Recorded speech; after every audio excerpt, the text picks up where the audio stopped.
আসসালামু আলাইকুম গাইস, সবাই কেমন আছেন? আশা করি সবাই ভালো আছেন। যারা বেশি বেশি কমেন্ট ব্লক খাচ্ছেন তারা এই ভিডিওটি সম্পূর্ণ দেখে যাবেন। আশা করি আপনাদের সমস্যাটি সমাধান হয়ে যাবে। চলুন বকবক না করে ভিডিওটি শুরু করা যাক। প্রথমে চলে যাব আমাদের প্রোফাইলে গিয়ে থ্রি ডট অপশনে ক্লিক করব।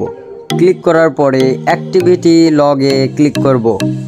অ্যাক্টিভিটি লগে যাওয়ার পরে আমরা যাব ইয়োর ফেসবুক অ্যাক্টিভিটি যাওয়ার পরে কমেন্ট অ্যান্ডস রিয়াকশনে যাওয়ার পরে আমরা কমেন্ট অপশনে চলে যাব। কমেন্ট অপশনে গিয়ে কিছু কমেন্ট ডিলিট করতে হবে। এখানে আমরা যারা লাইভে কমেন্ট করে থাকি অনেক, এইগুলো কিছু কমেন্ট ডিলিট করে দেই। কমেন্টগুলো ডিলিট করার পরে রিফ্রেশ করার পরে আবারও এইখানে এসে কিছু কমেন্ট ডিলিট করে দিলে আশা করি আপনাদের সমস্যাটি সমাধান হয়ে যাবে। ধন্যবাদ। ভিডিওটি এই পর্যন্তই ছিল। ভিডিওটি ভালো লাগলে লাইক, কমেন্ট, শেয়ার করে দিবেন।